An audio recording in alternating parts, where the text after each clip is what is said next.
ટીંબી ગામના યુવકે અડીરણ પાસે નર્મદા કેનાલમાં ઝપલાવી જીવન ટૂંકાવ્યું. ફાયર બ્રિગેડે યુવકના મૃતદેહને બહાર કાઢ્યો.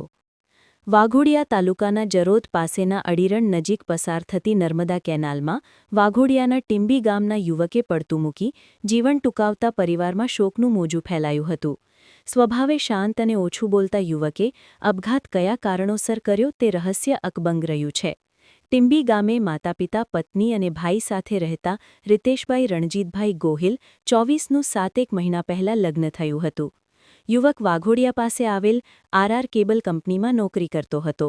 ગતરોજ 28 ડિસેમ્બરે સેકન્ડ શિફ્ટ પતાવી રાતે 11 વાગે ઘરે પરત ફરવાના બદલે ગુમ થયો હતો. આજે વહેલી સવાર સુધી યુવક ઘરે પરત નહીં ફરતા મોડી રાતે ગુમ થયેલા યુવકની પરિવાર અને પાડોશી તથા મિત્રો દ્વારા વહેલી સવારથી જ શોધખોળ હાથ ધરાઈ હતી. રાતે ગુમ થયેલા રિતેશ ગોહિલનું બાઇક અડીરણ કેનાલ પાસેથી બિનવારસી મળી આવ્યું હતું. યુવકના બાઇક પર હેલ્મેટ, આઈડી કાર્ડ, સ્વેટર મળી આવ્યા હતા. પરિવારને કંઈક અજુગતું થયાની શંકાએ મનમાં ઘ્રાસકો પડ્યો હતો.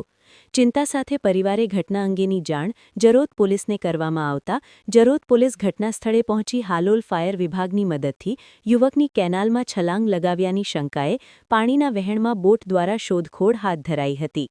ઘટનાના પગલે નર્મદાની મુખ્ય કેનાલ પર લોકટોળા એકઠા થયા હતા.